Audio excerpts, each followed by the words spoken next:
Hi, Andrea. Glad you made it. Welcome, everyone. Hopefully you can all see the agenda. Is that what everyone can see right now for the screen share? Okay. So yeah, if you want to take a moment now actually to use the chat box and introduce yourself, and we can see your name already, but if you'd like to add your pronouns, you can do that and share what organization you might be working with or what town or city you're in, and maybe share your favorite thing about fall. It's a really gorgeous fall day here in Freeport. My kids both had fall festival at their school, so I was there this morning helping out with that, and it was just such a beautiful day, such a perfect day for that. So we'll be keeping an eye on or Rachel, thank you. We'll be keeping an eye on the waiting room as people are joining. Quilting, are you quilting something right now, Rachel? Oh, I have like 15 works in progress, but you know, there's always like a million things that I'm working on and never finishing. Yeah. My big project now is a star and moon quilt for my son. Oh, nice. Yeah, Jen, hi. Oh, there you are. Yeah, leaf peeping. It's like so pretty right now. Hi, Grace. Let's see here. Yeah. Welcome, Andrea. The smell is really nice. I agree. Yeah. The cider, fires, I know. Awesome. Well, welcome everyone. Thanks for being here. So you can see on the screen what our agenda is for today. We are going to start with a board of directors update that I'll share with you. And then we have a half-an-hour presentation from Rachel, Dr. Rachel Criswell.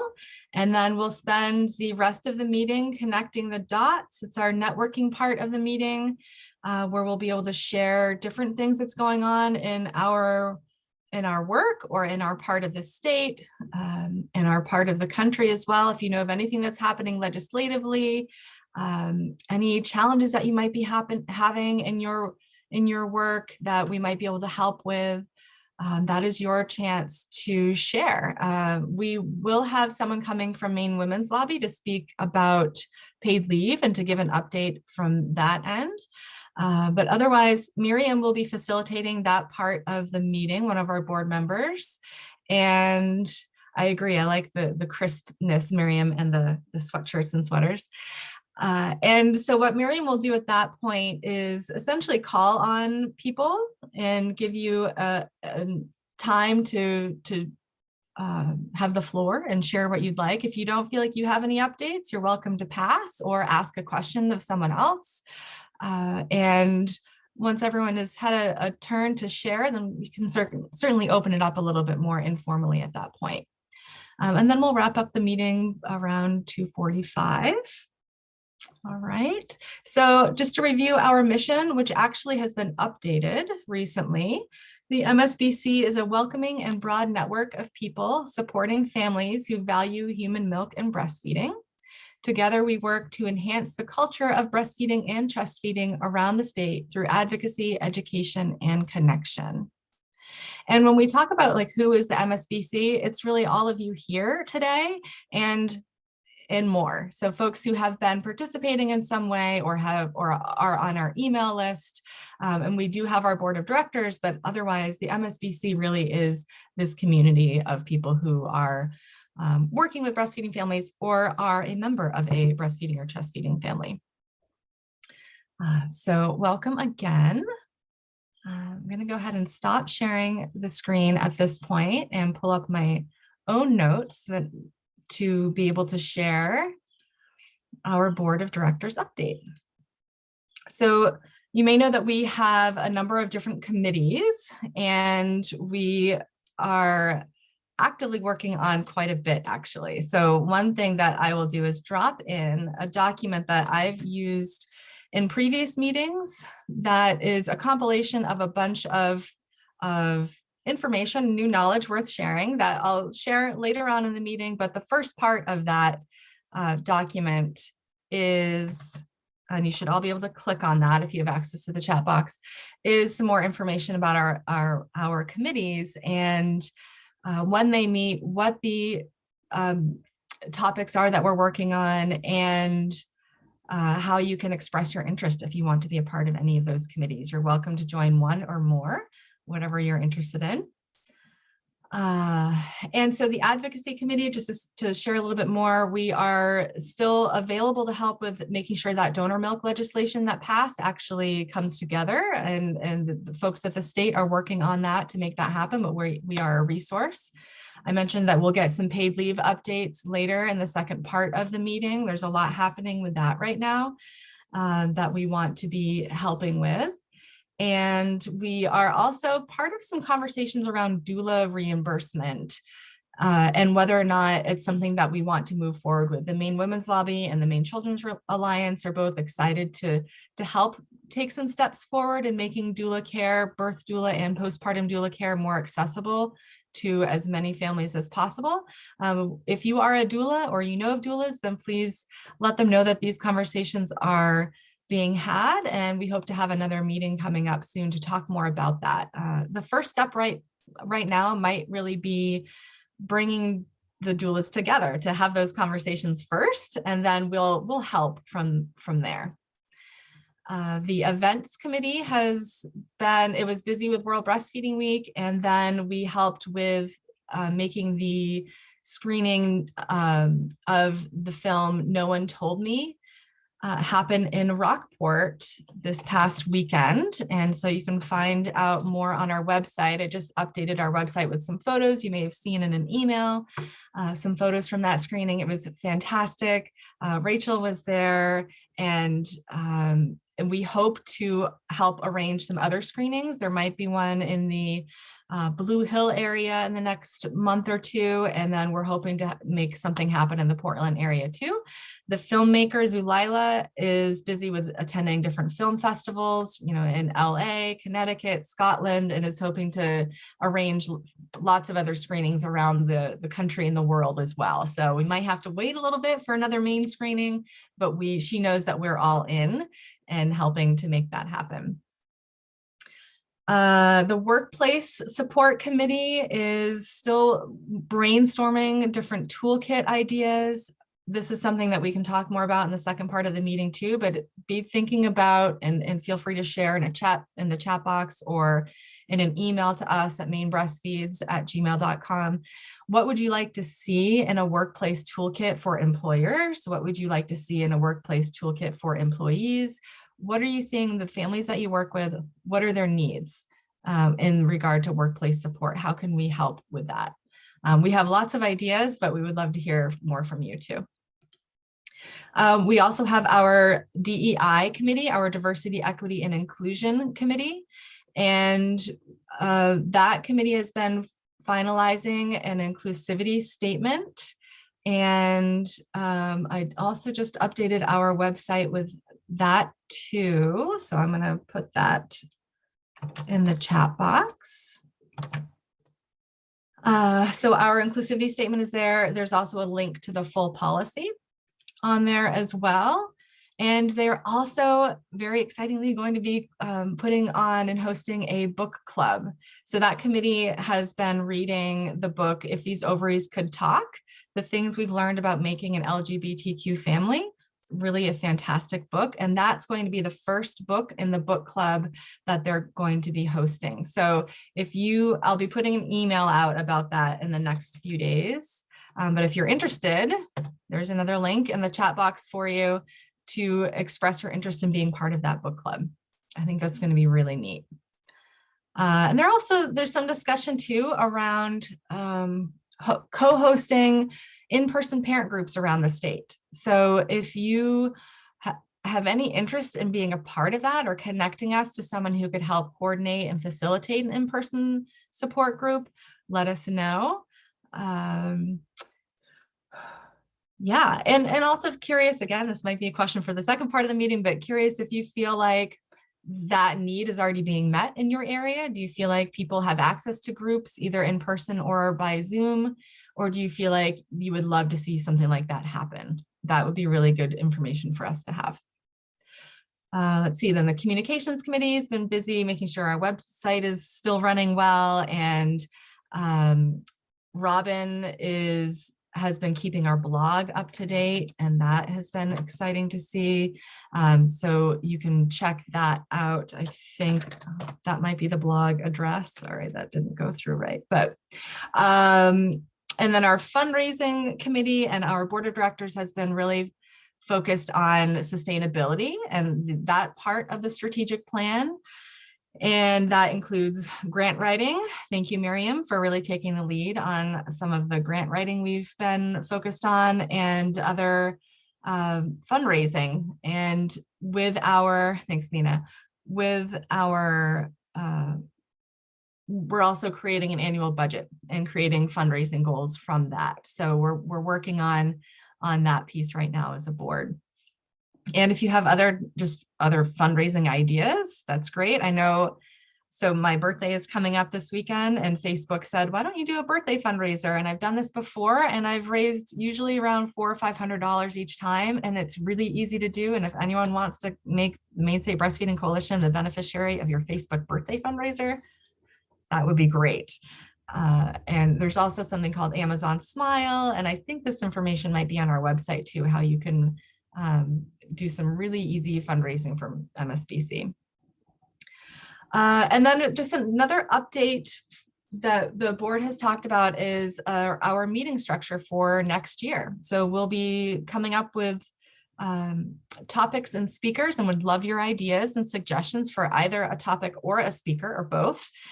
And what we would like to do next year is try something different, where we'll have something every month on probably a Thursday from noon to 1, either having a webinar, a 1-hour webinar, because sometimes when we have these half-hour talks, everyone wants it to be longer. So a 1-hour webinar, and then the other month, the following month, have a 1-hour connecting the dots, a chance for us all to get together and talk through a lot of things that are new and new knowledge worth sharing, all of that. So we'll be alternating every other month with a webinar and with a chance to connect with one another. And that will be from 12 to 1. I'm not sure we decided exactly if we'll do the first Thursday or the second Thursday. If you have preferences, we might change some things around, but stay tuned for more information about that. And that is my board of directors update. Now we have a number of other board members here today. Is there anything else you'd like to add, or anything that I'm forgetting?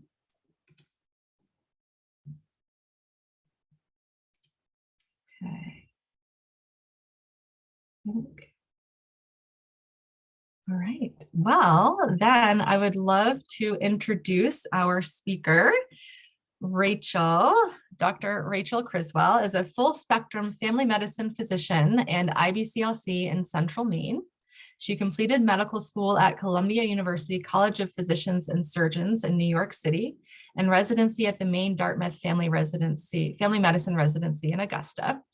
Dr. Criswell earned a Master's of Science in Biomedical Research while conducting epidemiologic research with the Norwegian Human Milk Study, a birth cohort exploring the association of early exposures in human milk and child health outcomes. Very cool. She continues to pursue lactation research with a focus on environmental toxins in human milk and health associations. She is passionate about supporting breast and chest feeding families in her practice. Outside of work, Rachel enjoys spending time with her partner and 2 children on their farm, exploring Maine's mountains and quilting. Welcome, Rachel. Thank you for being here today. Thank you so much. I'm so excited to talk with you all. Shall I set up my screen sharing here? Can everyone see what they're supposed to see? Not a presenter view, but yeah, okay, excellent.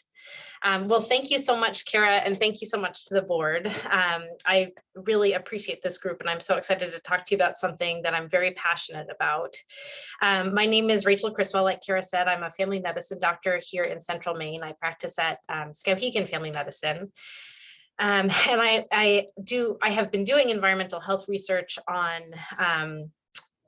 environmental toxicants for a long time. And recently it's become very personal, as a lot of my patients have been affected by the Pfas contamination in Central Maine in the Fairfield-Skowhegan area.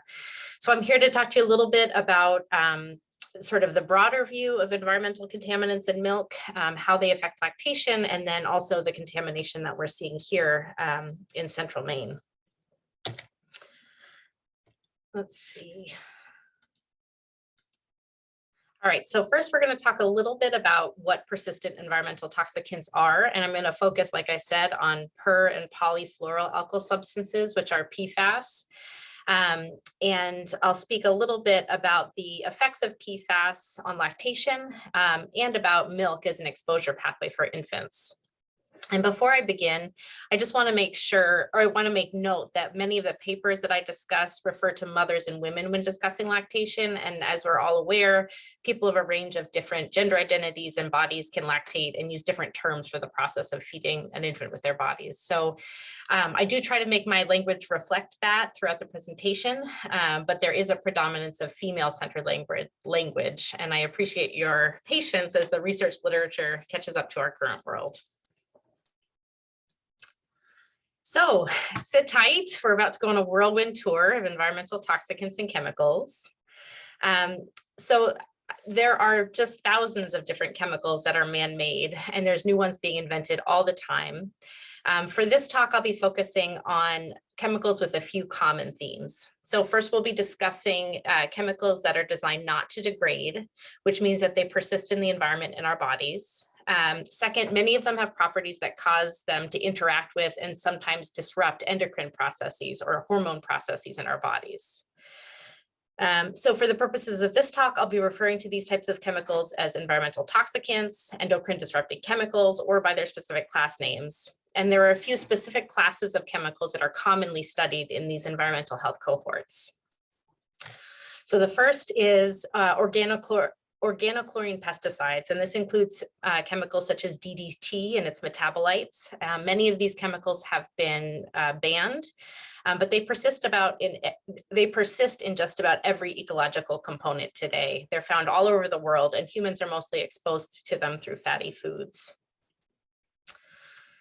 Another class that we may be touching on is halogenated aromatic hydrocarbons. And this includes flame retardants that are found in furniture and clothing and mattresses, as well as PCBs, which are chemicals that are found in electrical coolants and some paints. Most of the exposure mechanisms for these for humans are through dust and through water. Phthalates are chemicals that are used as plasticizers in personal care products. And BPA was first invented as synthetic estrogen. It's used in the production of plastics. And finally, the star of the show today is perfluoroalkyl substances, or PFAS. This is an emerging class of chemicals that's used in non-stick and waterproof consumer items and firefighting foam. And the main route of exposure for humans is water. So let's focus a little bit more on PFAS since it's been all over the news here in Maine, and I'll give you a little bit of a background about where they come from. I know that there are molecular chains on the screen here, so don't panic. I'm going to talk you through them. PFAS stands for per and polyfluoroalkyl substances.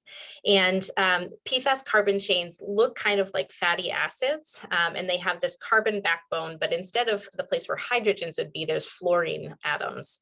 And the CF bond, the carbon fluorine bond, is very strong, which makes them really good for industry because they don't break down very easily, but very persistent in our bodies and in the environment. So PFAS were first created in the 1930s. Manufacturing first began in the 1950s. They are part of Teflon, Scotchgard, all the non-stick stuff that made life better in the 50s. They were started to be detected in human blood in the 1970s. And over the course of, I'd say, probably like the 90s to 2000s, we started to discover that there may be harmful health outcomes associated with these. Because of this, there was a voluntary phase out of PFAS and PFOA, two of the main or the original PFAS in the United States, but there are like thousands of PFAS and there are new ones being invented all the time. So even though these two have been voluntarily phased out, we call them legacy PFAS, there are new ones being produced all the time. PFAS are in so many products that we consume, as you can see in this graphic here. Typically, we think about them being in nonstick and waterproof consumer items. So that includes stuff like our tents or our raincoats. They're also present in Class B firefighting foam, which is usually the stuff used around military bases. And so I'm going to talk a little bit about sort of the difference between persistent low-level exposure, which we're all exposed to, and high-level exposure, which is what's happening now in Fairfield. So individuals all over the world are exposed daily to a persistent low level of PFAS and other chemicals. And this is done through a whole bunch of different routes. So it's water, food, dust, air pollution, consumer products. And what we call this in the environmental epidemiology world is a person's exposome, or sort of like the grand sum of all their exposures. And it's difficult to quantify the effects of this persistent low-level exposure because a randomized controlled trial would obviously be really unethical. You don't want to dose anyone with this on purpose. And so that the way that the scientific community has sought to address this is through these large epidemiologic studies where they generate a hypothesis, test everyone for their background levels of these chemicals, and then test these hypotheses in like very, very massive cohort studies, and then try to understand the mechanism through animal studies. Using this approach, scientists have been able to come up with a few classes of health outcomes that can come from different chemical classes. And this includes obesity and metabolic syndrome, endocrine disruption, particularly around the thyroid and pituitary, neurotoxicity and neurocognitive deficits. There's a body of literature looking at ADHD outcomes and autism outcomes, and carcinogens, cancer-causing chemicals. And what I'll say is this is a list of sort of general concerns associated with low-level chemical exposure, but each specific class sort of acts in its own way based on how it binds with the things in your body. However, in Fairfield, which is right next to where I practice, we've been dealing with a recent high-level exposure where individuals have been exposed through drinking water. And in central Maine, these communities were exposed through a fairly unique pathway, which is application of what's called biosolids to farms. And these biosolids contained PFAS, and then that leached into the well water. So I'll just,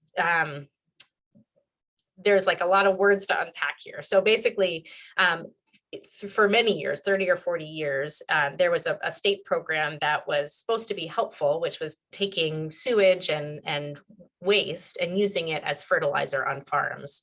And no one really knew at that time that it contained high levels of PFAS. So this has been happening for years and years and years. And what they've found is that in the places where the sewage did contain high levels of PFAS, that has seeped into drinking water. And so there's like several hundred residential wells that are affected in this area, and probably more across the state. The wells that have been identified here have found the levels of PFAS have been found like thousands of times the limit of Maine's recommended safe level, which is 20 parts per trillion. And blood levels in some of the individuals that have been affected is also in the thousands. Drinking water is the primary source of exposure for these individuals, and the DEP has been installing filters for a lot of these individuals. But there's other sources that are concerning. Affected game like deer and turkeys, eggs, fish, produce that's grown on farms that have been affected by PFAS, produce that's grown in home gardens that have been affected by PFAS, and there's some concern for whether dust might also be an exposure pathway. While the Fairfield site is kind of the sentinel site, there have been biosolid application points all over the state, and the DEP keeps a map of these locations as well as the water testing results. Maine has actually been really progressive in its legislation around PFAS, and DEP now has the mandate and the money to sort of systematically test wells near all of these sites all over the state. And if the drinking if the PFAS level is above the drinking water standard for Maine, then they'll be installing water filters free of charge to the homeowner. This is an interactive map. If you want to play with it later, it's kind of cool to look at. So since we're a community of lactation enthusiasts, let's focus on the emerging research around associations between exposure to PFAS and changes in the function of lactation. So this is all based on a review that we published a few years ago in Current Opinion in Endocrinology and Diabetes. I did this with a group at Dartmouth working through the New Hampshire birth cohort study. And I just want to acknowledge my co-authors, Kate Crawford, who's at Middlebury, Nhane Study, who is a pharmacist in Croatia, and Megan Romano, who is the principal investigator at Dartmouth University. So we're going to step back and talk a little bit about the mammary gland. So as you know, mammary gland development begins in utero and occurs over the lifetime. And often the period of lactogenesis is a pretty prime time for the mammary gland to make some changes. Each of these phases has their own discrete hormone signaling pathways that represent a sensitive window for different chemicals. And a lot of research has been done about these chemicals in breast cancer development. So our hypothesis was that a similar mechanism could be applied to the development of the mammary gland for its functions in lactation. My clicking is getting behind my speaking. Sorry, I get excited. So how do we understand this? Let's see. So to better understand, it's sort of like what I was talking about before with these large cohort studies, to better understand how this might relate. We looked at epidemiologic studies that explored the association between maternal endocrine disrupting chemical exposure and breastfeeding duration, with the hypothesis that women who had, or breastfeeding people who had higher levels of these chemicals in their blood or their milk would breastfeed for shorter periods of time. And then we correlated those with toxicology studies that explored the effect of these chemicals on the development of mammary gland tissue in animals or their interaction with certain molecular signals. We did this for a whole bunch of different chemical classes, but again, I'm just going to focus on PFAS given our current situation. So overall, we found that maternal serum PFAS appeared to be associated with a decreased breastfeeding duration. And I'll just go through each of these studies now. So one study in Denmark found that with increasing levels of maternal serum PFOA and Pfas, those are two of those legacy PFAS I talked about before, that was related to an increased odds of weaning by 6 months. Another study out of Ohio found that women with the highest serum levels of PFOA had almost 2 times the risk of weaning by 3 months and 1.5 times the risk of weaning by 6 months. A 2017 study out of the Faroe Islands found that a doubling of maternal serum PFAS was associated with 1.5 fewer months of breastfeeding, and a doubling of the maternal serum PFOA was associated with 0.5 month fewer breastfeeding. And finally, a large Norwegian cohort, not the Norwegian human milk study, but an even bigger one, the mother and child study, they had the opposite results. They found that most PFAS had no relationship to breastfeeding duration, but 2 sort of rarer ones, PFDA and PFUNDA, they found that that was protective against early weaning, interestingly. But in Norway, the levels of PFAS, and in this cohort, the levels of PFAS were much lower than in the other cohort, which may account for those differing results. So we looked at the toxicology literature to try to figure out why this might be. And there's a couple endocrine signaling pathways that are thought to be implicated in this association. So the first, PFAS activates the PPAR alpha pathway, and that's really crucial in the development of the mammary gland. Second, animal studies showed that PFAS suppresses prolactin and placental lactogen signaling, which interferes with lactogenesis. And interestingly, PFAS also appears to alter milk protein expression, which may actually make the milk taste different or like affect its quality or quantity. And I think one of the most interesting findings was that some of these PFAS-mediated changes could persist transgenerationally. So a grandmother's PFAS levels could affect the mammary gland development of the granddaughter.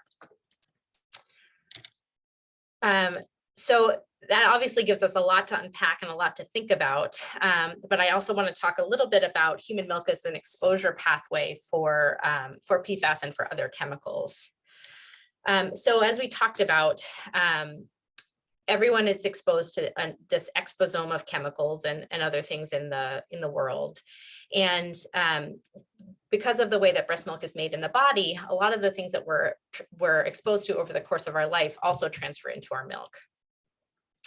So since these chemicals take a really long time to degrade, they're stored up in a person's body and bound to fat or proteins over time. And basically over the course of your lifetime, you build up a lifetime supply of these things, and you excrete it at a very slow level through your urine or feces or whatever. But when you breastfeed, a person mobilizes all their fat stores and other molecules for the production of milk, which for those of you who have chest fed or breastfed before, there's like huge physiologic changes that happens there as you mobilize all that stuff. And a lot of times the toxicants that are bound to those fat cells or the protein molecules are mobilized along with it and put into the milk. And so this is sort of such a robust time for movement of toxicants in the body that the Stockholm Convention on Persistent Organic Pollutants in 2001 identified human milk as an optimal matrix for biomonitoring of chemicals because it very reliably measured a person's body burden, and because it's readily available and not invasive to collect and easy to analyze. So PFAS are present in human milk all over the world. And this graph in particular is from a recent commentary by a professor named Judith LeKind, and it focuses on the United States and Canada. So each of these graphs represents a specific PFAS chemical.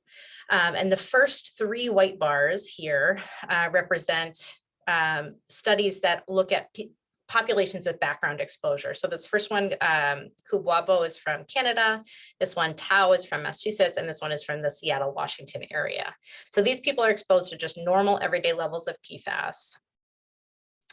And then the first gray bar is the Nhane study. This is a study that the CDC conducts looking at sort of general population exposure to chemicals in the United States. And the CHMS is the equivalent in Canada. So start up to here for all of these. This is all general exposure. Now, starting with Hoosick Falls and down, these are all locations where there's been a high level exposure. And then each graph is a different chemical species of PFAS. And the dotted line, sort of what's cool what they did here is the dotted line is what's considered the safe level of PFAS for children drinking water.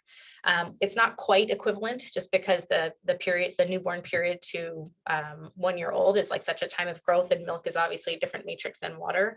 But that's sort of the best that they could do. And you can see here, even in these groups where there is background exposure for PFOA and PFAS, the levels in milk are higher than what's safe, considered safe for children in drinking water. And with this in mind, the WHO has been conducting surveys of environmental toxicants, including PFAS in human milk, sampled from across the globe since 1987. The most recent sampling was in like 2008-2010. Environmental toxicants have been identified, like I said, across the globe. Infant exposure among breastfed infants is higher because of the burden of toxicants in the milk and the proportion of the diet that is human milk. So there's some estimates that during a short period of breastfeeding, infant serum concentrations can reach 1 to 5 times those of the mother. And breastfeeding is unfortunately associated with higher levels of infant serum chemicals than bottle feeding. And this graph just gives you a little bit of a better idea about that. So this is a pharmacokinetic graph looking at the children's blood level of a certain chemical and the mother's blood level of that chemical. And this is with no breastfeeding. So you can see that the child's blood level starts off the same as the mother because of the placental transfer, and then drops off, whereas the mother's level stays the same. This is with 4 months of breastfeeding, and this is the breast milk level in dark black there, and you can see that it peaks and then comes down. And this is with 12 months of breastfeeding. And you can see here that over the course of 12 months of breastfeeding, the infant's level of these chemicals just increases dramatically.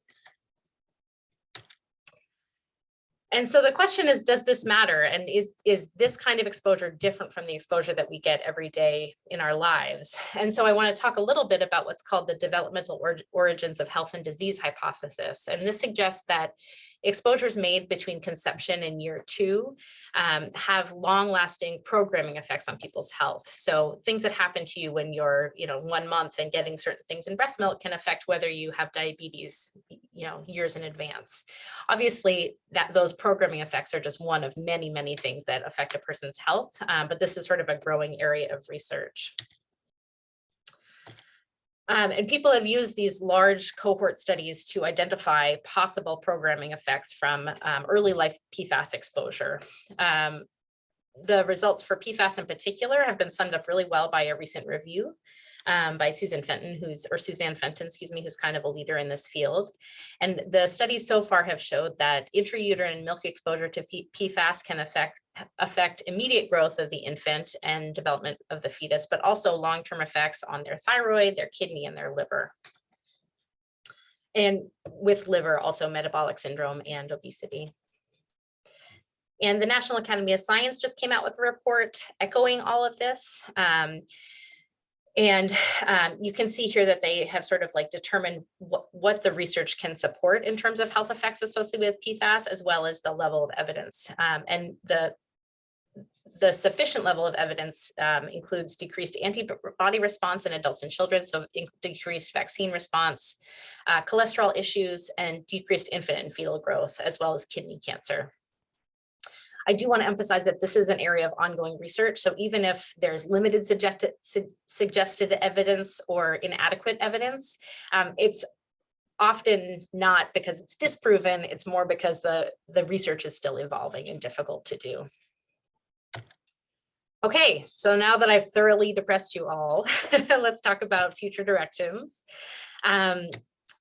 I want to say that in that same National Academies report, which was really like a landmark for those of us who work with PFAS, my colleagues and I, we were all very pleased to see that there is a push for better understanding of early life exposure to PFAS through milk, since it is an important time for both lactating people and for the infants who are drinking the milk. And so my hope is that this will inspire researchers and donors to pursue these, and parents and lactating people and clinicians to advocate for this kind of research so that we can understand it. I'm really excited to be a part of the New Hampshire birth cohort study. This is a study that is based in New Hampshire and Vermont that looks at maternal factors, including age, diet, BMI, parity, things related to the pregnancy, maternal serum PFAS levels, as well as milk PFAS and milk metabolomics, and outcomes for children. This is specifically about obesity, but we are collecting data on a whole bunch of outcomes. Also looking at ways that there might be, we can identify predictors of maternal serum PFAS so that we could help people to reduce their exposure and figure out more about the transfer of PFAS from serum to the milk. And now for the elephant in the room, the question that I'm always asked and grappling with myself often when doing this kind of research, and also being, a breastfeeding and chest feeding advocate and supporting parents, is whether we want to know this stuff, first of all, and also whether we should be breastfeeding if there are such high levels of toxicants. And I want to say unequivocally that all of the research, all of the risk-benefit analyses has shown that the benefits of breastfeeding far outweigh the risk of toxicant exposure.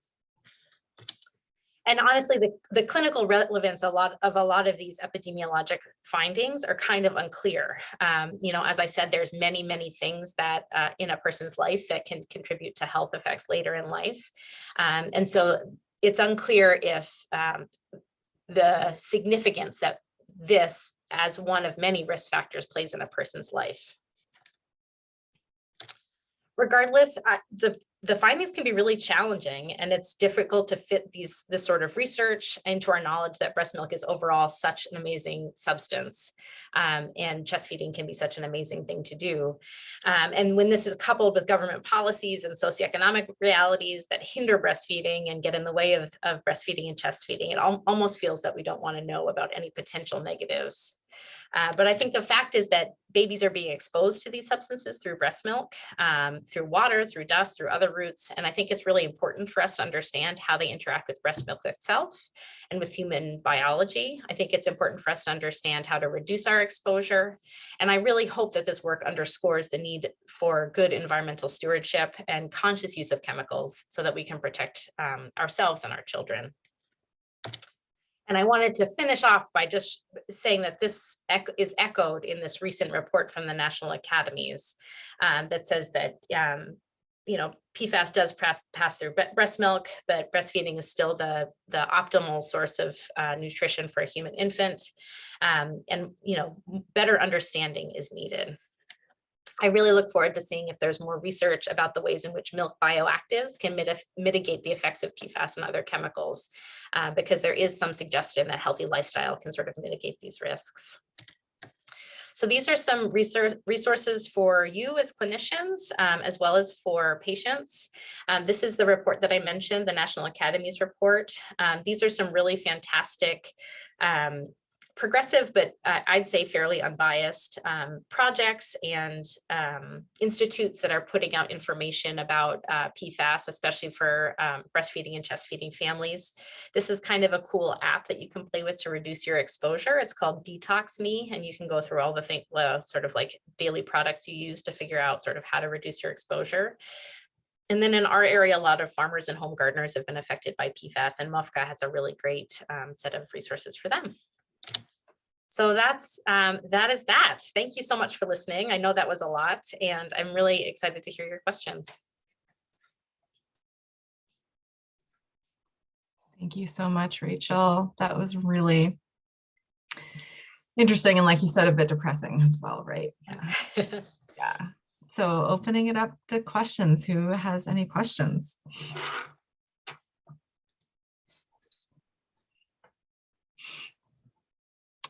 I have a couple questions. Yeah, please go for it. Yeah, and actually, could you put in some of those links into the chat box? Either Absolutely.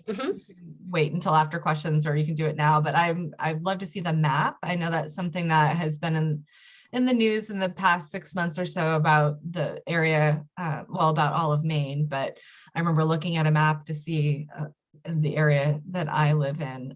But I also haven't been hearing much in the news about it lately. So I wonder if it's one of those things that was newsworthy for a time and then is going to kind of fade away, which sounds like is not what we need to have happen. What I'll say is it's still very much a problem here in central Maine, and I think it will pick back up as new sites are discovered. But I just put the map link in the chat. And if you're interested, like mess around on the DEP website. They have all the data for all the wells they've been tested. It's all public data and kind of interesting. Great. Yeah.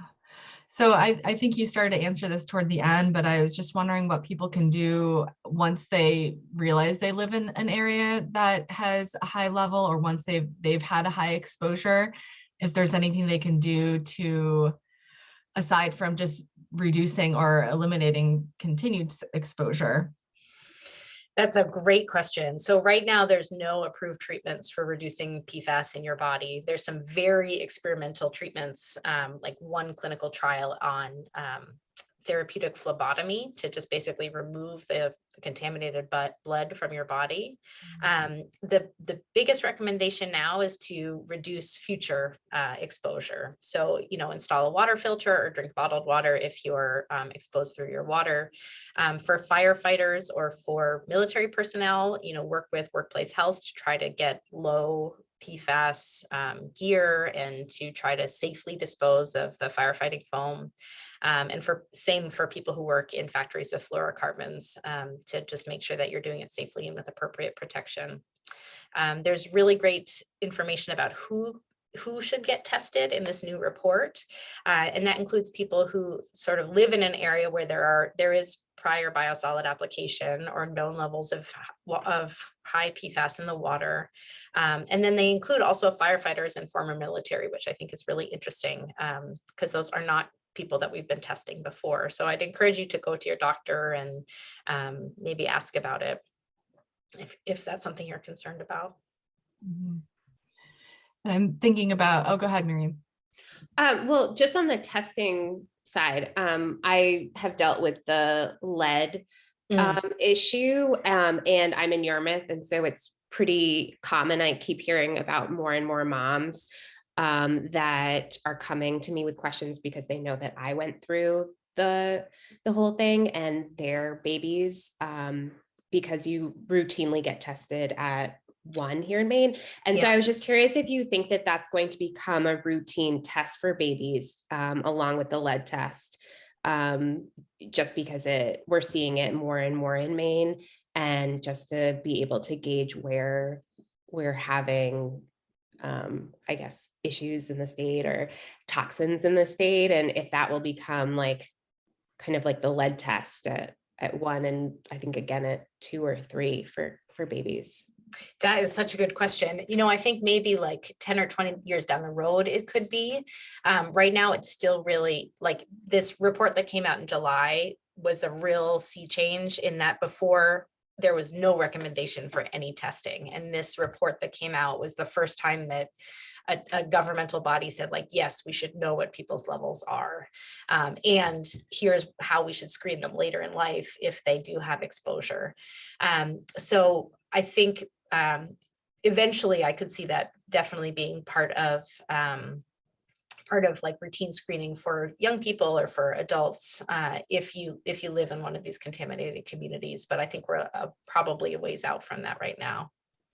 And what I'll say is I don't think there's an indication for people who don't have those risk factors to get tested, because it's really the high exposures, like the very high exposures, that we're worried about causing long-term health effects. Jen, go ahead. I'm not sure if I missed it, but do we know that as a person has more pregnancies, is the exposure less as she has pregnancies, or is the exposure the same throughout all of the infants? That's such a good question. Yeah. So research has shown, and actually I have a paper under review right now that shows that increased parity or more pregnancies is associated with lower levels of PFAS, milk in your PFAS, and PFAS in your milk and PFAS in your blood. There's some literature that shows that over a course of a first pregnancy and 12 months of breastfeeding, a pregnant and lactating person removes half of their body burden of toxicants, half of their entire lifetime body burden of toxicants. And so you can imagine that then you're starting from a lesser body burden for your next pregnancy. Boy, those poor first children. I know. For so many reasons, but including Yeah. Other questions? I have one question, and I might have missed it, so I do apologize. And ironically, my husband actually just got out of the military, and so that sparked my interest. Did you mention a resource that we could find more information about military exposure? Yeah, absolutely. So I think a good place to start would be that National Academies report, which I can put that in the chat as well. You might also, Brianna, if you don't mind putting your email in a chat to me, then I can sort of like send you some more details about sort of what to ask your doctor and what to talk about with your doctor, or your husband's doctor rather. It is a blood test that they would order, and it's not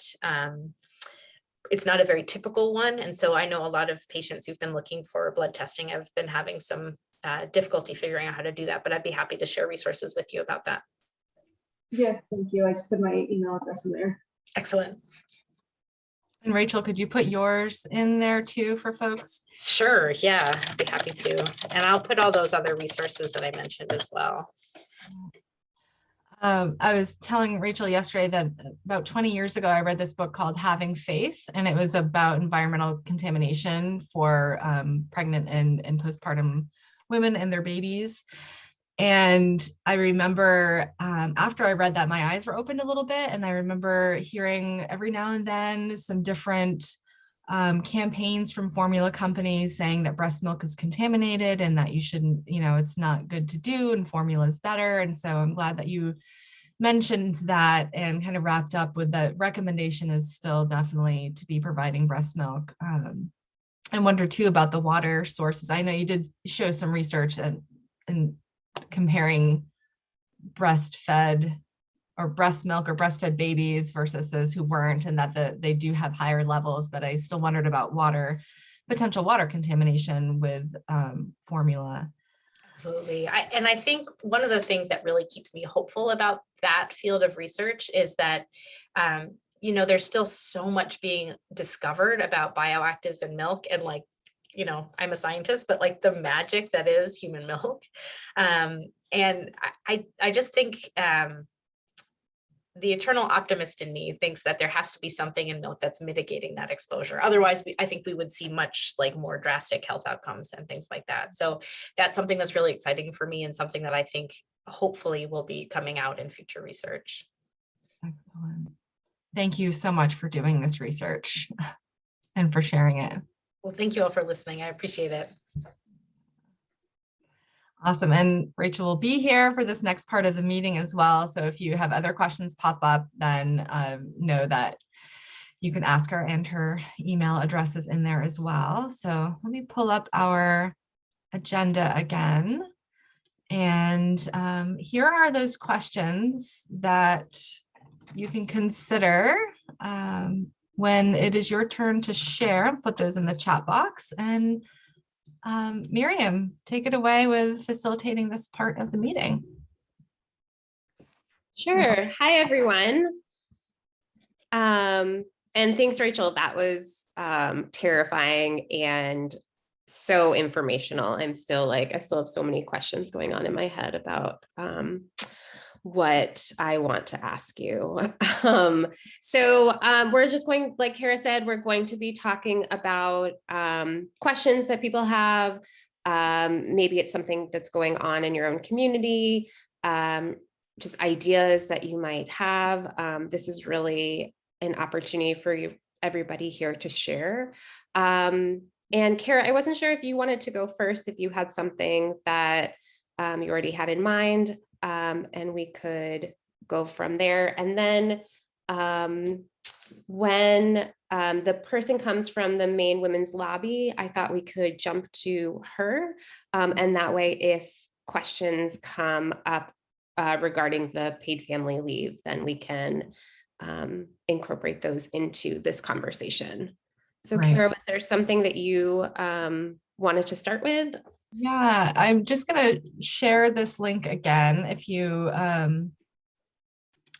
you all have access to editing this document too, which means you can add anything you want, so that a lot of these resources that we might be sharing today could be in one spot. And also since this is the connecting the dots and connection part of our meeting, if you are able to have your camera on, it's really nice to be able to see other people when we're talking. I understand that it's not always the right time or the right fit, but if you're able to do that, that can mean a lot. So just want to mention that. So yeah, on this document, we have our committees, and then if you're interested in joining any of these committees, I'll put that in the chat box as well, the link where you can do that, and donation options, previous new knowledge worth having documents if you want to look back at different things that have been shared, and some continuing education. I don't know if you received the Best Connection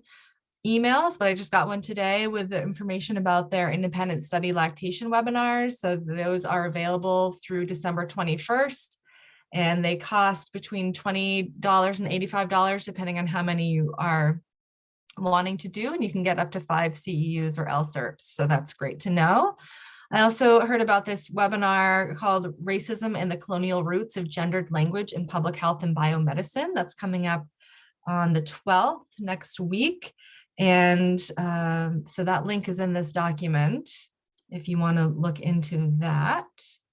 I just put in this research article, a link to this about the effects of breastfeeding on maternal mental health, if you want to look at that systematic review. Some resources these have been the same resources we've had, but I think they're really important to know about in terms of mental health.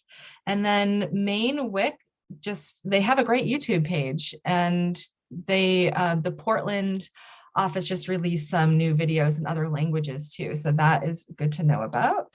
Some info about paid leave and ways to get involved. And this is Pregnancy and Infant Loss Awareness Month, so I wanted to recognize that and put some links in there about that. Last month, we had the latest AAP Breastfeeding and Human Milk Policy Statement.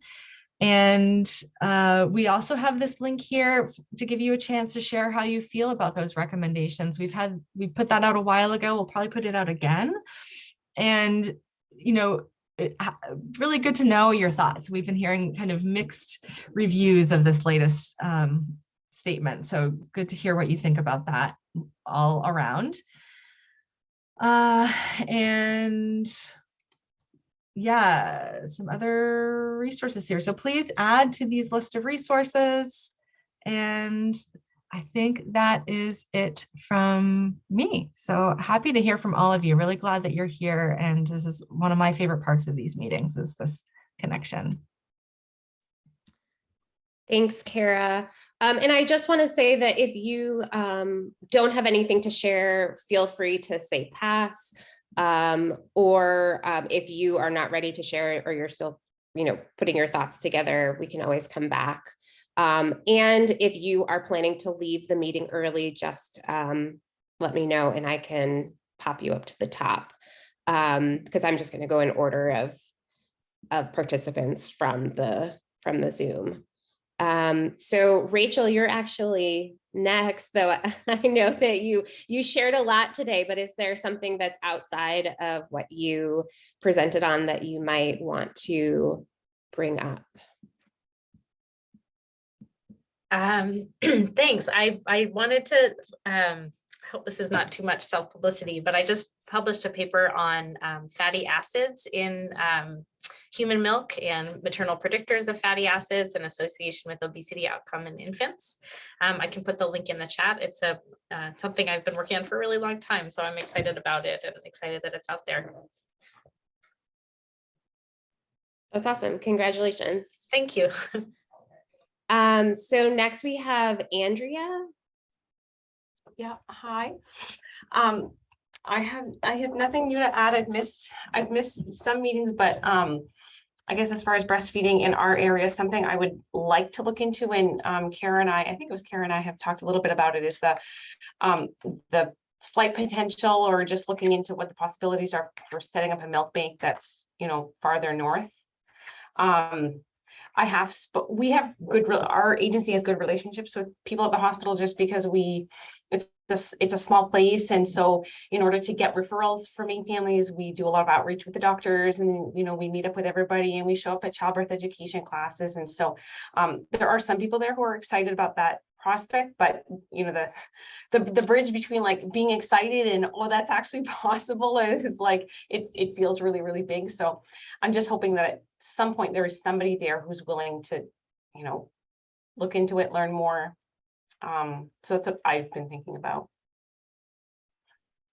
Yeah, thanks for sharing, Andrea. And I saw that you are in Fort Kent, so I wanted to put that out there.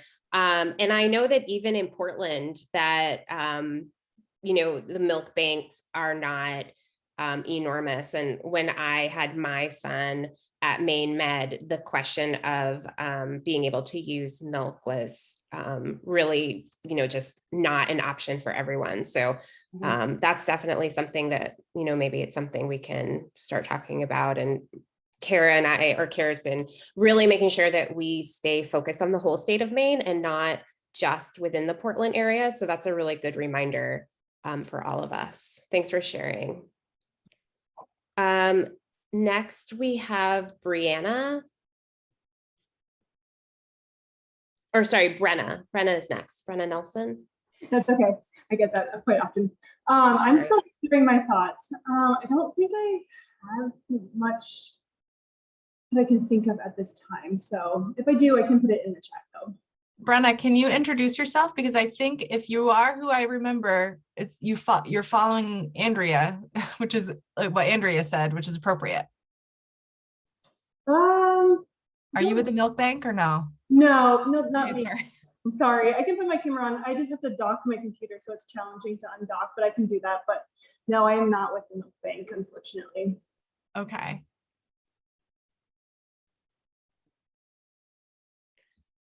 It might also be helpful. I know that everybody introduced themselves in the chat at the beginning, but maybe at least just saying what part of Maine you're coming from. And if you're coming from an organization, that would be helpful for, just some context.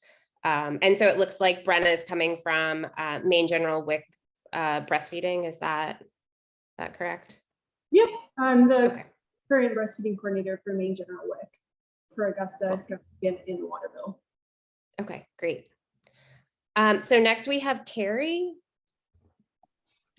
Hi there. My name is Carrie. I'm the state breastfeeding coordinator for Maine WIC. And to echo Brenna, I don't really think I have much to share right now either. We're coming out of the crazy time of the year for us, so things are slowing down. But if anything comes to mind, I'll definitely put it in the chat, and just, as always, looking forward to hear from everyone else. Great. Well, thank you for being here. Next, I have Erica. Hi, I'm Erica. I am the breastfeeding coordinator for Bangor WIC. So like Carrie said, we're coming out of a very busy part of the year, but so we did have our World Breastfeeding Week event in August, and I don't think I've been on here since then, but that was really successful. And kind of going off what Kara said about the support groups, we kind of realized, the breastfeeding coordinator or the breastfeeding peer counselor and I, we kind of realized that seeing everybody there mingling with each other, just honestly all these moms talking about breastfeeding with each other, it was really important to them. And we haven't had an event in person since that time, so it was kind of a big event. Everybody in our office was like, wow, we really kind of needed that to see everybody together again. And then all the moms, they really did appreciate it. We saw moms, we just kind of facilitated the event, and then moms, they went off kind of over here and over there, and they were all just talking to each other, sharing stories and stuff. So it was really great to see that. So the breastfeeding peer counselor and I, we've been talking about just together to see if we can do something for our participants, kind of as in-person support groups, and see who would be interested in that, because we think it would be really beneficial to a lot of people, because it seems like there is a big interest out there in our participants. Great. Thanks so much. And it's always great to hear about events that are happening all over Maine. Next, I have Grace. Hi, I hope you guys can hear me okay. I'm a doula. I live in Bridgeton. I'm kind of new to Maine. I moved here about 2 years ago, and I'm also a new doula. So I'm really just here to learn right now. I think if I could add anything, it would be going off of the support group idea. I've met a lot of parents who have expressed just feeling very isolated coming out of the pandemic. But also I lived in Portland area for a little bit and then moved up to Bridgeton, and I've noticed quite a bit of a difference with the level of support that's in some of the more rural areas. So I would really like to see more support outside of the bigger cities, and I know a lot of parents would too. So that's all I have to add. Thanks, Grace. That's really helpful for us to hear at these meetings. And welcome to Maine. I hope that you are enjoying our beautiful fall. And there's no shortage of births in Maine. So it's always nice to have more doulas here. That's for sure. Next, I have Jenna. Hey everyone. I'm Jenna. I am in Westbrook. I am a lactation counselor, but primarily a pediatric sleep consultant. But I don't really have any updates for you today, so I will pass. Jenna, can I ask that you share a little bit about the classes that you're teaching? Oh yeah, sure. Yeah. So I am the infant sleep instructor for Maine Health. So I teach 3 different classes for Maine Health. One is focused on newborn sleep and setting the foundations for healthy infant sleep. That is for parents of either expecting or 0 to 3 month olds. And then I have a 3 to 6 month class, which focuses a lot on how to survive that 4-month sleep regression. So that's primarily focused on the 3 to 6 month range. And then finally, I teach a class for the 6 to 12 month range, which is primarily focused on sleeping through the night and finally getting to that point, and what is sleeping through the night. And I talk about going back to work and pumping and milk storage and all of that as well during all 3 of those classes. And Kara put the link to that page there in the chat. So those are free to anyone and everyone, whether you are a Maine Health patient or a Maine resident or not. They are free and virtual to everyone. The newborn class runs every other week, and the other 2 classes are once a month. And I have had a meeting with CPS and DHHS and to make sure that they are putting the word out to their populations as well, to promote those classes, because I have found that I've had so far 2 people come to me asking for proof of attendance to those classes to present to questioning parties. So that's been really interesting. So thanks, Kara, for having me do that. Yeah, so that's the update on the Maine Health classes. Thanks, Jenna. Jenna actually helped with my son when he might have been, I don't know, I feel like he hit every sleep regression, so I'm not sure which one it was, but as a mom who's dealt with them, thank you for all your hard work. So we are joined by Katie Reed from the Maine Women's Lobby, and to talk about paid family leave. And so welcome, Katie. Right now we are doing Connect the Dots. And so people are going around and sharing updates that they might have, questions, thoughts. And I was hoping that you might jump in and share more information. And then if people have questions, we can incorporate it into Connecting the Dots. And yeah, and I'm Miriam. I'm one of the board members on Maine State Breastfeeding Coalition. So welcome, and we're excited to hear what you have to share. Yeah, great. I'm really excited to be here. So thank you all for having me. And also, yes, thank you, Kara, for putting that into the chat. I think a nice way, instead of going through like a PowerPoint for information, is just kind of following the website. So what Kara put in the chat is the Maine Family Leave Coalition's website, which explains specifically what we're talking about. I know that the Maine State Breastfeeding Coalition is a member of the Paid Leave Coalition.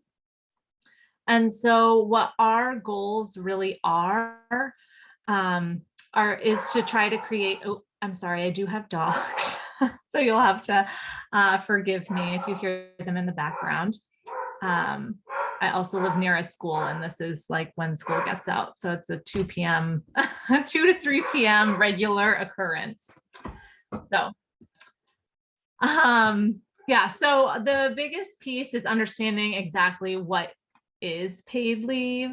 And the thing that we really acknowledge would be, it's something that creates equity for folks who need to care for a family member or themselves.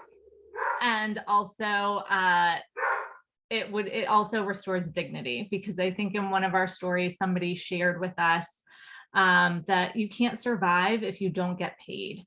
And that's really true. And so it kind of strips people from that dignity. We all, many of us know that we have protections such as the Family Medical Leave Act, and that protects us from losing our jobs. But, and very specific sets too. The federal law is for 50 employees, and in the state of Maine, I believe it's 15 or so. And that, unfortunately, that's not enough. You know, people aren't going back to work after having a child or after a surgery because they're worried they're going to lose their job. They're going back to work because they can't afford to not get paid. So it's trying to highlight that discrepancy and try to restore that dignity for folks. So that's the kind of the broad understanding of why paid leave is important in general. The coalition itself is really looking towards working with the state legislature and has done a lot of work over the last 3 years. So the coalition was created in 2019 and has worked with the legislature to create a commission to focus on paid leave and to see what system would work for Maine. Because one thing that we also know is that 11 other states plus the District of Columbia has a paid leave program of some kind. And it's important for us as a state to acknowledge it's not enough to just wait for the federal government to make a broad paid leave program for everyone, that we can come up with a unique, really comprehensive plan that will support all Mainers. And we can start there. And many other states are moving in that direction and have started doing that. So the coalition is really working on that. The commission just met earlier this week and will continue to meet to analyze the cost of that and see what could work in Maine. And the commission is not only legislators, it is made up of people in different sectors to help guide the direction of that plan. And then the other thing that you may have heard about is that there's a ballot initiative. And I believe there are folks that are part of your coalition that are supporting some of that work as well on their own. And that ballot initiative is kind of not necessarily a plan B, but it is to acknowledge that that this is important and we need to start that now because it's a lengthy process, and to get something on the ballot takes some time. And our goal is to try to have that on the ballot in November of 2023. So one route is continuing to work with the commission and hope that they come up with a comprehensive plan. And the other is acknowledging that the legislature could look really different. The plan may not be as comprehensive as our values on the coalition are, and that we need to have paid leave. And so pushing that off another year, we're already behind, you know, it's already been too long. It's something we should have. So, so that's another route that two of the members of the coalition are doing. Not everybody in the coalition is participating in that, but the Maine Women's Lobby and the Maine People's Alliance are really forwarding that initiative, acknowledging that it really does need to move forward. So that's kind of a brief summary of where things are today. I always think when we're talking about paid leave, it's important to highlight what our values are. And I think that would be really in line probably with many of your members' values, which are that paid leave policies really need to be universal. It needs to be able to cover a wide number of people and be really universal for our state. That they really need to be gender inclusive and not exclusive, and need to be, again, broad. So it's not covering just one type of leave. They also do need to include job protection. So although I said earlier that we have some laws in place to protect employment, and that's not the main reason why people are going back to work, soon, it's still a barrier. And so if somebody was able to take that leave paid, but then was at risk of losing their job, now you're getting one thing and taking away another. So we would really want to make sure that job protection was included in that. And then the other piece, this goes along in my mind with being universal, is having a broad understanding of what family is. Some of the policies that we have in place right now really narrowly look at what family is. And we know that families look very different depending on who it is and how that person defines family. So we would want to make sure that that was a broad definition, and that's one of our values. The other piece that we also want to make sure is that it is comprehensive and covers people for, like I said, a wide range of needs. So if somebody needs to take care of themselves, or if somebody needs to take care of an elderly parent, or they need to recover from having a child and bond with that child or adopt a child, that they would still be eligible for this, this type of leave. And so the other piece to that is that trying to go down the social insurance public policy side of that would really be that it's not necessarily the best solution to try to piecemeal it through private programs, and also not have it so people can opt in or opt out, as that can make things a little more challenging for individuals and can kind of like weaken the overall policy and make it harder to be able to fund. So those are some of the pieces behind where we really think we can move people's thoughts on what paid leave could look like, and really think of the broad possibilities. So I'll pause there first. I shared a lot. So if you have questions about any one piece of that or want to dive into one or the other, I'd like to offer the opportunity for you to either ask questions or I can keep going. Does anyone have thoughts or questions?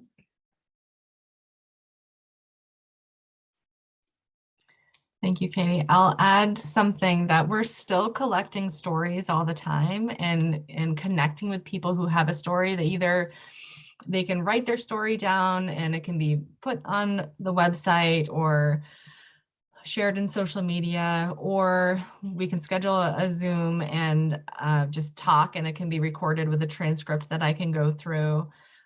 Or they can just let us know that they would be interested in writing a letter to the editor, or giving public testimony when there's opportunity for that, which will likely be coming up more this next year.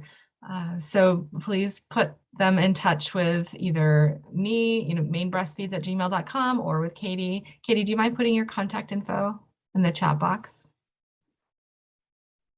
And on that website, you can see a list of stories that people have shared in their photos, and there will be more up there soon as well.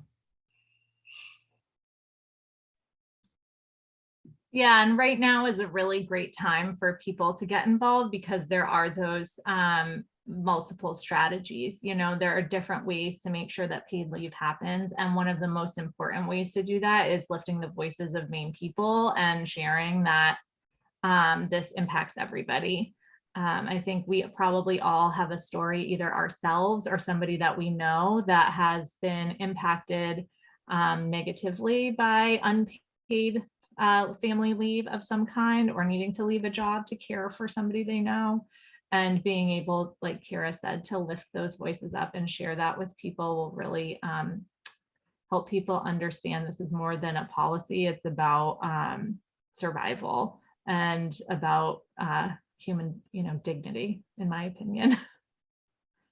So. Or if you have had paid leave, or maybe I was just reviewing a story yesterday where she didn't have paid leave with her first, but she did with her or her second, but with her third, her partner did have paid leave, and the experience for her and for her baby and for her partner was incredibly different.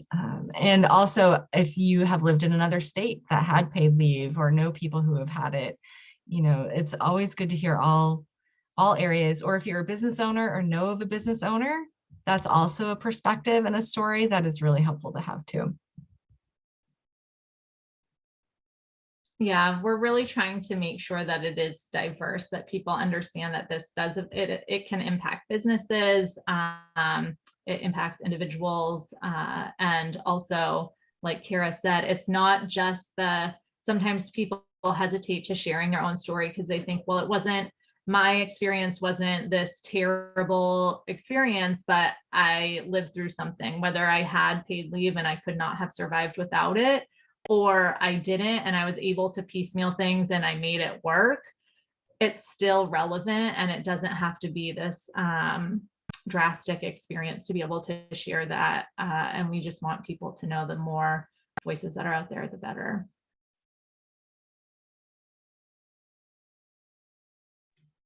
Awesome. Do you want to take one more minute to talk about the candidate toolkit, or like what questions people can ask of candidates who they may or may not be voting for this fall?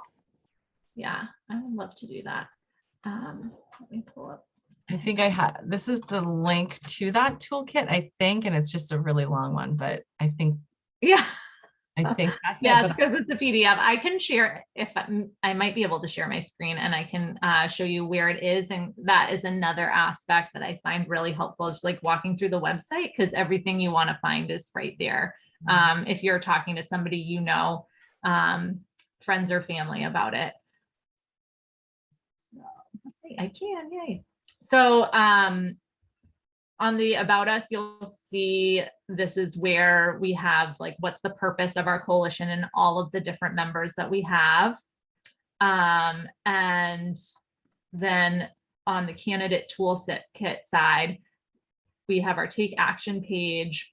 And then for candidates specifically, we have our candidate toolkit, which we encourage you to share with others. We know right now is like the prime season to be talking to your candidates. They're probably starting to get out there more or knock on your doors. And so this is a great resource that you could either talk to them about it and see if they've received it, or you can look through it yourself and maybe ask them some questions from it if you're interested. It's always important to find out where your candidate stands on an issue. And so for the candidate toolkit, we give that overview. What is paid family medical leave? What are we really looking for when we're talking about that? We want people to succeed. We know that it helps businesses because you can retain employees that way. And then we also talk about some of our key statistics. So paid family medical leave is not a one-sided issue. I think a lot of people have this idea that it's just this progressive issue that conservative or Republican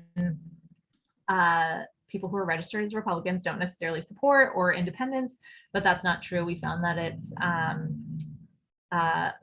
really, it's across the aisle. People support this. And then again, in our state, we have a more, in our more rural state, people tend to think that maybe it wouldn't be something that would be as supported, but it's pretty much split exactly between our two districts. And so we want our candidates to know that, because no matter where you are, you should understand those numbers.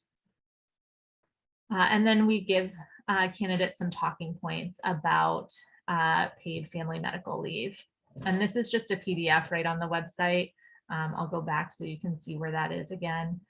And then these are some of the stories like Kara was talking about to highlight, like these are the things that we're sharing on our page. You can link to those and share and give them some like phrasing. How could you share that you are in support of paid leave? Many of our candidates have social media pages and things like that.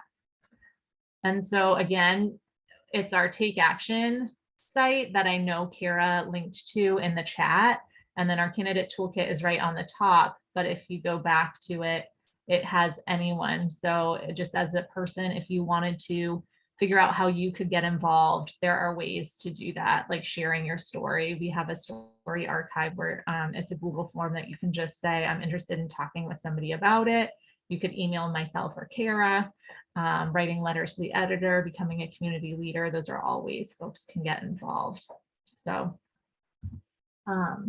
So we really want people to be talking about this right now. We want people to be engaging with each other and the folks who represent them in Augusta. I have a newsletter that goes out every month. And so this month I'll include that link in there because I know a few of my clients have told me some like getting fired while they were on maternity leave and things like that. Yeah. Yeah, and those are just awful stories to hear, not let alone experience. And sometimes it can be helpful, and Kara knows this too, because she's been supporting some of that storytelling. It can be really helpful for people to just know that it's going somewhere and that they're, you know, that they can make a difference. So yeah, please share that link with them. And if they have any questions, don't hesitate to share my email with anyone. It's public and on our website. So. Okay, great. Thank you.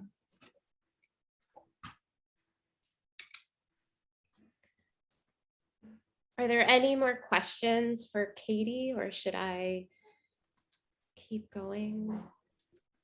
Katie, thank you so much for joining us. And let's see, I don't know how long you're planning to spend with us, but you might come up again. And you have dogs and I have a screaming child in the background. So we're all in good company. So next I have Jennifer. Hello, Jen Vijay, York County Connection WIC program. I work in York County. I'm the breastfeeding coordinator, and then not a lot of huge updates for us. We did hire a new program manager for our agency, whose name is also Jennifer. I did attend with some other folks from the state, the National WIC Association Nutrition and Breastfeeding Conference that was in Orlando.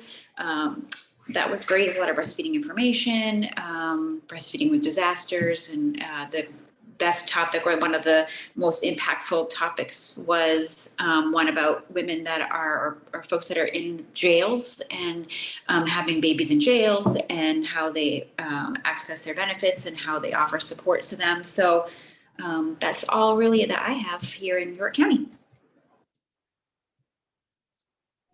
Thanks so much, Jennifer. Thanks. And names are bouncing around a little bit on my screen, but it looks like Cassie is next.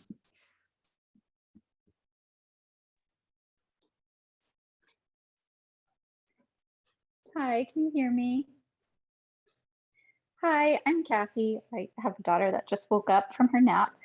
I am an IBCLC based in Old Town, Maine. I just moved to Maine this summer. I grew up here and have been gone for about 20 years. And now I'm just settling back down in the Old Town area. So just wanted to get on the meeting to get to know everyone and see what's going on in the state. And I'm happy to be here today. Thanks for joining us, Cassie. Where did you move back from?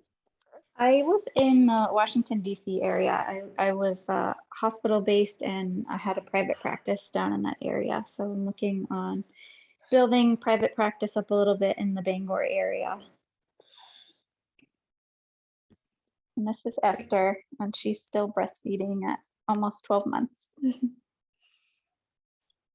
Well, welcome back to Maine, and thank you so much. I hope Esther had a good nap. That sounds nice on Thank you. a Thursday afternoon. She could still use some more hours of sleep, I think. Thank you, guys. So next I have Lindsay. Lindsay, have you? Hi, I'm Lindsay. I'm the breastfeeding coordinator for the WIC program in Cumberland County. I just had to move my computer setup, so sorry, I had to turn off my camera. I don't have a whole lot of updates, but I did want to share one of my coworkers and our director just worked on a project called the Birth Empowerment Project, where they made some educational videos for the WIC program, and there was one about human milk. So I will put that in the link, and we had that translated into Lingala, French, and Portuguese. So I will link that in right now. And I think that's about it.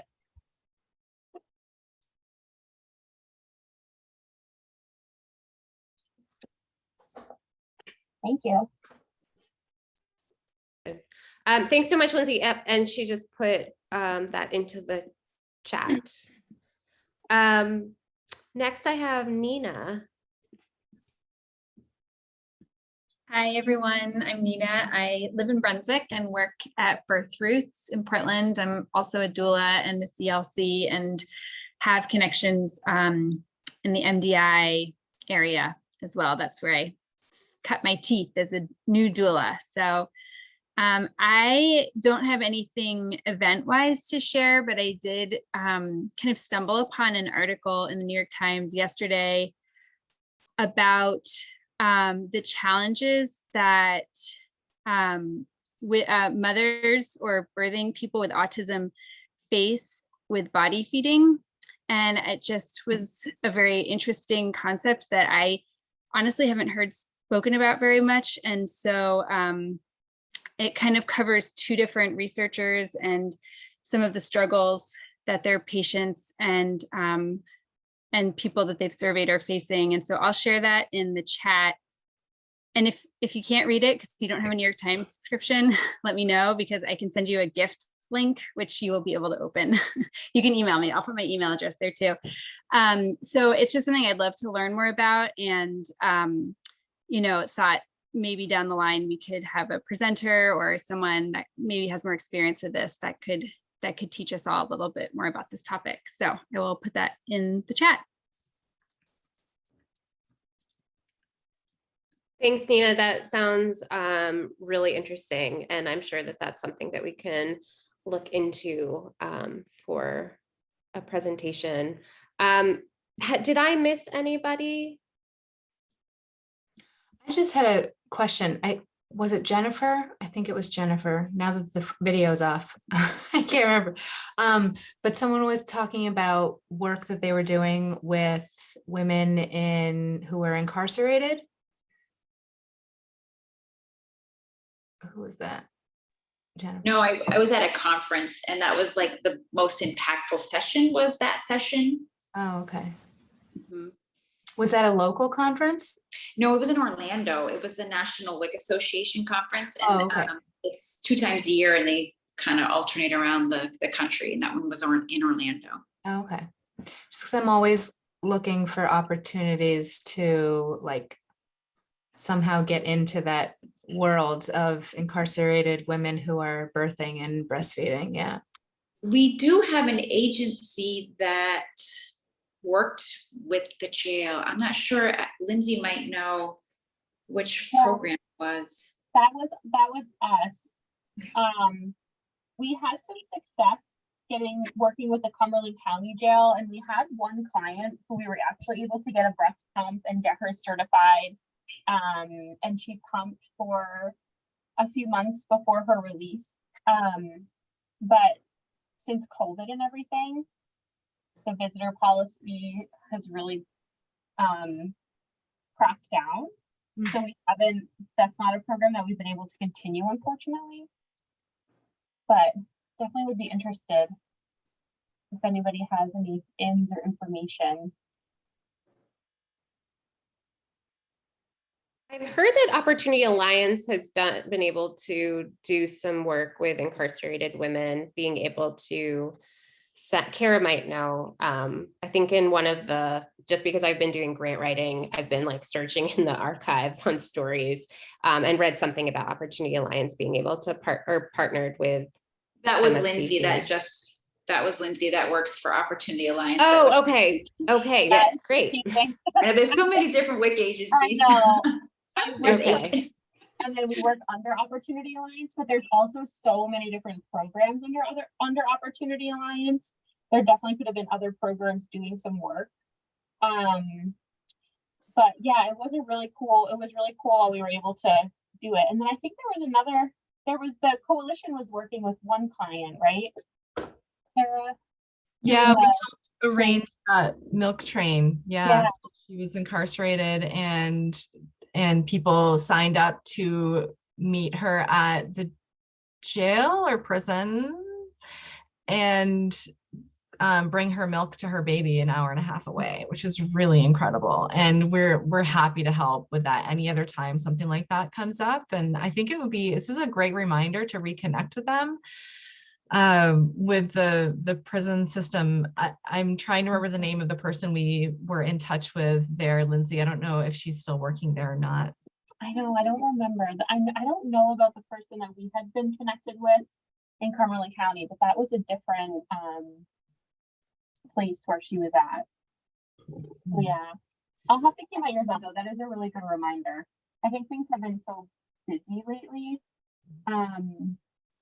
It's just kind of fallen off our list to get reconnected. So it's definitely a good reminder. And there are some really great models around the country. It sounds like you heard from one of them, Jen.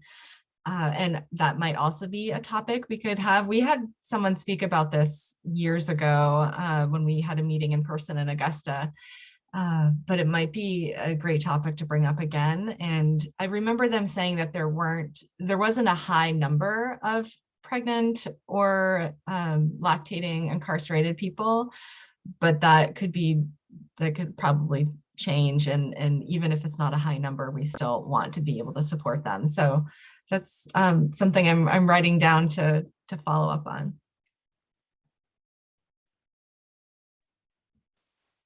Thanks, Jenna, for bringing up such a good conversation. Does anybody else have anything that they'd like to share? I actually realized that I didn't go, so I'll go last. I don't really have any updates or big things to share, but I did have this moment of like, oh, I recently formed a book club and we met for the first time, and most of us we're all moms, of course. We met for the first time, and everybody but one are moms who are over 35. And we realized that one mom is 28, and, which was fun to have. And she actually was the one who knew the book the best. It came up in the conversation that she opted out of breastfeeding. And from the start, she said she wasn't interested in it, and knew that wasn't going to be part of her story. And it was just really interesting because she's the first person or first woman that I have heard those words from. I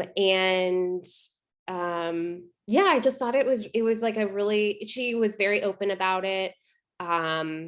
It was just different. And I think moving into this political season, it just, it was okay. I mean, she, made her decision based off what she felt was best. And I just, it was a good reminder to look at things from all perspectives and to be open and not make assumptions. And I think that, it was also really interesting because I kind of assumed that this was the incoming generation of not going down that avenue. So it just triggered a lot of thoughts to go through my head. And it was like a really, it was a really powerful moment in the sense that I haven't had moments like that because I feel like I'm usually around a lot of like-minded people and have conversations where it's really just not a debate, we're all thinking the same thing. So it was just a really interesting moment for me. Yeah, I have a really good friend from high school that chose not to breastfeed. And from the beginning, I was like, that's just not going to happen for her for personal choice reasons. And I'm actually going to my 20th high school reunion this weekend, flying down alone. I can't wait. And so I'm going to be seeing her there, and I think I'm going to be asking her some questions about that.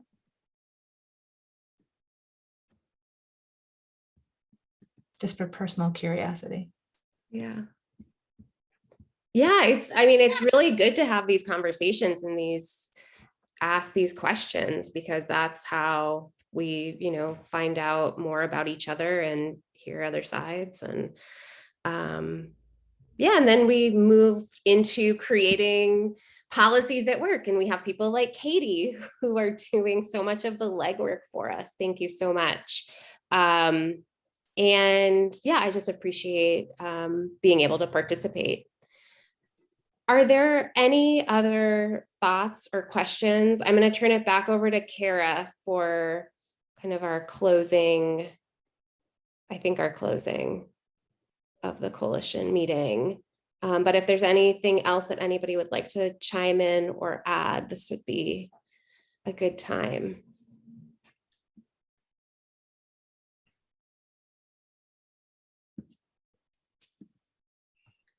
So I have a few more questions for folks. I had mentioned at the beginning of the meeting that I'd love to hear your thoughts on, and if you have any suggestions for workplace toolkits, or a couple of you mentioned the groups in your area being a need that you're hoping to fill. So I'd love to hear more about that and really appreciate hearing that so far.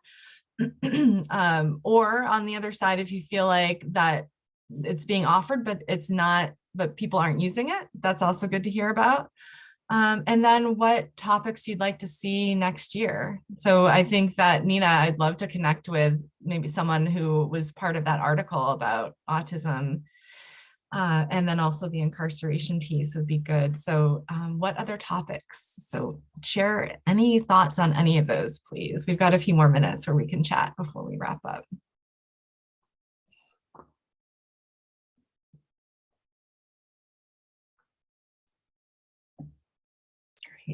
Thanks, Cassie. Cassie, did you see the link earlier on about how to sign up on the volunteer form? I can put it in again. Oh, I didn't. I can scroll back though. I know. Was it near the beginning of the meeting? I know. I can grab it quickly for you. Oh, okay, thank you. Yeah. Rachel, go for it. I think you have mentioned that this has happened in the past, but I'd love to hear a speaker about doing lactation support for the trans community. I'm not sure if anyone knows anyone who specializes in that, but especially like relactation or lactating if you don't have natal breast tissue would be really interesting. Excellent. Thank you.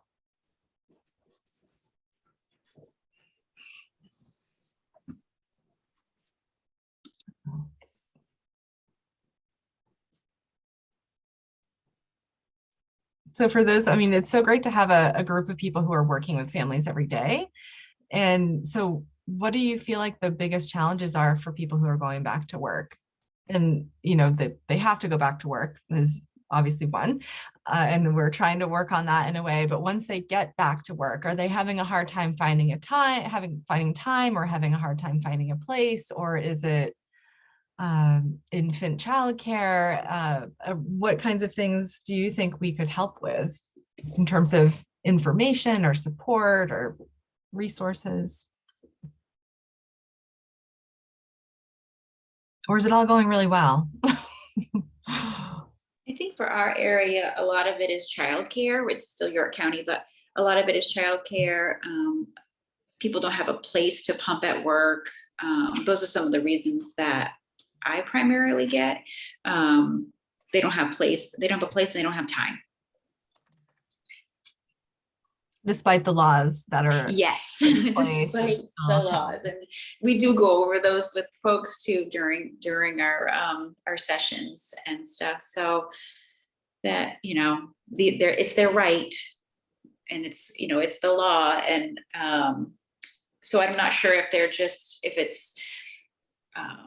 I'm not sure if it's just the reason that they just don't want to breastfeed. I'm not, what I mean? With some, they might just don't want to breastfeed, and those are the easiest reasons to give. I'm not sure, I'm not sure.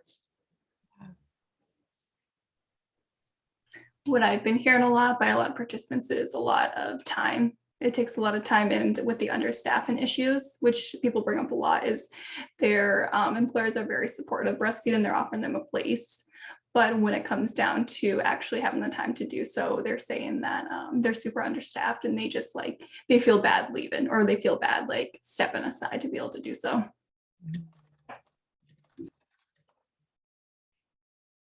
That's a great point. And that's also difficult. It's not necessarily something the Maine State Breastfeeding Coalition can help with, but there might be some pieces where we can help advocate, or I don't know. I think we've talked before about brainstorming strategies for time and a place for unique jobs that aren't office jobs, you know, jobs at gas stations, for instance, or the food industry can be especially challenging for getting that time.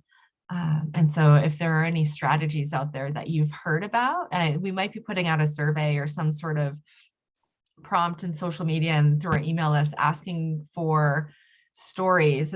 Actually, the last workplace support meeting that was a strategy we were talking about was gathering stories from people who have found ways to make it work that could help inspire other folks and help them realize that it is possible when it is. So if you know anyone where it has gone well and they have stories that they'd like to share, different strategies, then please gather that info and see if you can share that with us. That could be a nice part of the toolkit. Every working parent, lactating parent should get a free wearable pump. Right. That'd be great. I was just going to add to that a little bit. I'm finding that a lot of my participants have pumps that don't have replaceable parts that we can cover with WIC. And so there's a cost barrier to a lot of replacement parts, and you can throw all those resources out to where they can buy them. But like flange sizes right now are really hard and expensive to come by. And so I have a lot of parents struggling to get the appropriate parts for their pumps. And we do have an Acceleron representative coming to our next staff meeting the end of this month, which is really exciting.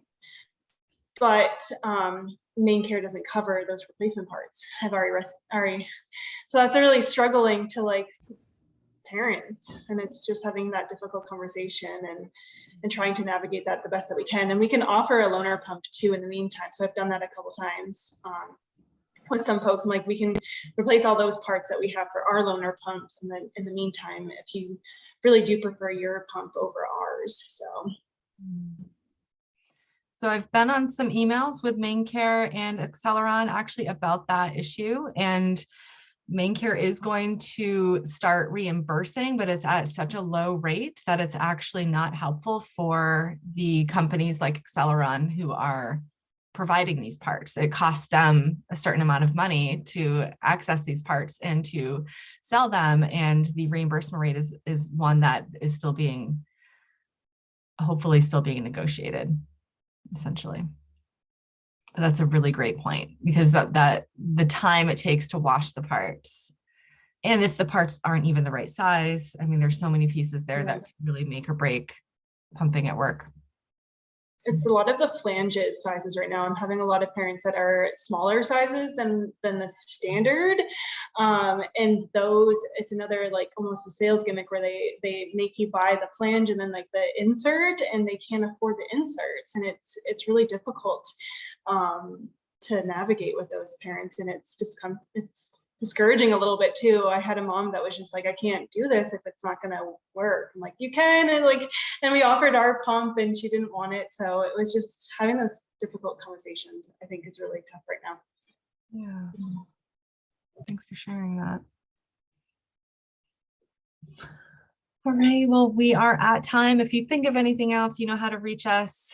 The last part of our agenda is wrapping up. So in terms of upcoming meetings, our next meeting is December, first Thursday in December. And I believe, will have someone, a DO, coming to speak about osteopathic manipulative therapy and breastfeeding. And that will be excellent. And then we'll keep you posted on any upcoming film screenings. Hopefully we'll have a couple more of those before the end of the year.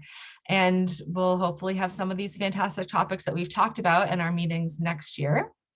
So for now, if we can go around and do a quick 1 or 2 sentences about what you're taking away from today's meeting. I think that's can be really helpful to hear from each other and for us to know what is helpful about these meetings. So I really appreciated Kate being here and sharing more about paid leave, and really appreciated Rachel's presentation as well. That information is really fascinating, and as always, like seeing everyone's faces here today. So I'm just going to go through and call on folks again. So Nina, you are the next person to me. Yeah, I wanted to thank Rachel for her presentation. I tend to be a very like broad thinker and like, you know, think about like the big things in life, which is why I was never so good at like really tiny things like cells and invisible forever plastics. But I really, the way you presented the information is incredibly clear and digestible. And it was a really different way to think about the impacts of our environment and on our own health and breast milk. And so, you know, whereas I tend to focus on like social issues and kind of bigger, more like, I can't even articulate what I'm trying to say, but it was just a really nice brain shift, and you did a great job. So thank you so much. Awesome. Brenna? Yeah, I have to agree. That was enlightening in a nice way. Kind of alarming to know that these are ongoing issues, and just being aware of where it's coming from is really important. And I also just wanted to share that I actually sent the link to those classes from Maine Health already to my group, because I have a lot of parents that are looking for free classes. So that was really good information. So thank you. Great. Katie? I just appreciated being here and getting to meet everybody. And just in that last section, I can tell how strong advocates you guys all are. And I look forward to continuing to partner with everyone here. Thank you. Thanks, Katie. Cassie?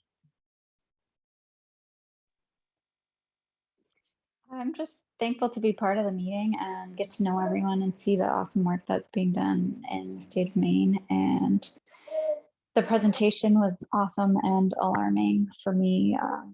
Breastfeeding, I was like, oh, I don't know. I didn't want to hear about all of that, but also I love the encouragement at the end that the benefits of breastfeeding still outweigh the risks. So thank you, everyone. Thanks. Jenna?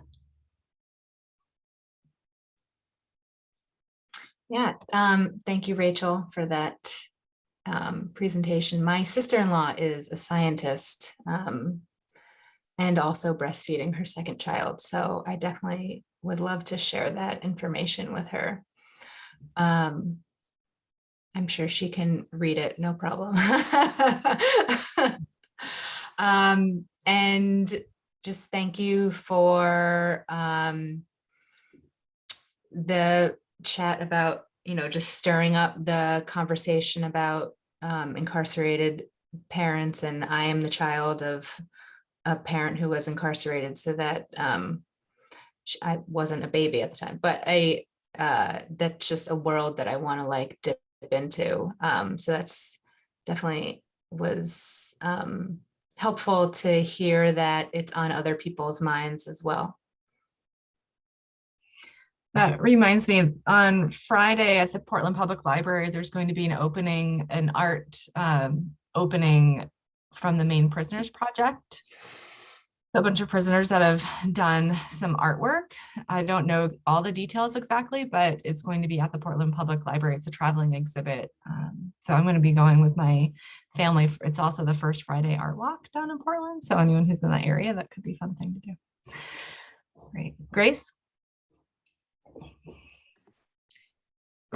So just environmental toxins in general have really been piquing my interest. It's something I've like learned about just in the past like year. Honestly, I never even considered being in human milk. So I'm really excited to just get that perspective and you like consider that.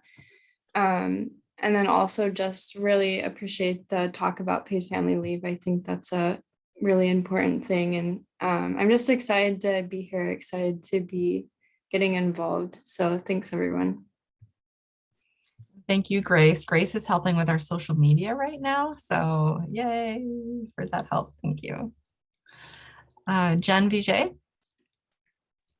Hello. Rachel's information was eye-opening, and then Katie's information about legislation is always a great topic. So thank you so much. Thanks. And thanks for being a regular in these meetings, Jen. It's really appreciated to have you here. Oh, no problem. Erica. So I want to thank you, Rachel, for your presentation. I feel like a lot of times we don't necessarily think of all the environmental toxins every day. So that was pretty eye-opening. And then I liked all the information Katie offered because I feel like the paid family leave is kind of a hot topic for a lot of people. So thank you. All right. And Miriam, I think you are last. Yeah, I guess I'll just echo what everybody has said. Both presentations I thought were eye-opening and very relevant, which is always helpful to have. Awesome. Rachel, did you go? Sorry. I didn't. I really loved hearing more about paid leave, and thank you, Jenna, for sharing those classes. I'll definitely be sharing them with my patients. Thanks. Awesome. Thank you everyone for being here and participating. This has been really great as always, and we look forward to seeing you again next month. In the meantime, stay in touch. Have a great day. Bye, everyone. Thanks, Kara. Thank you. Bye. Thank you.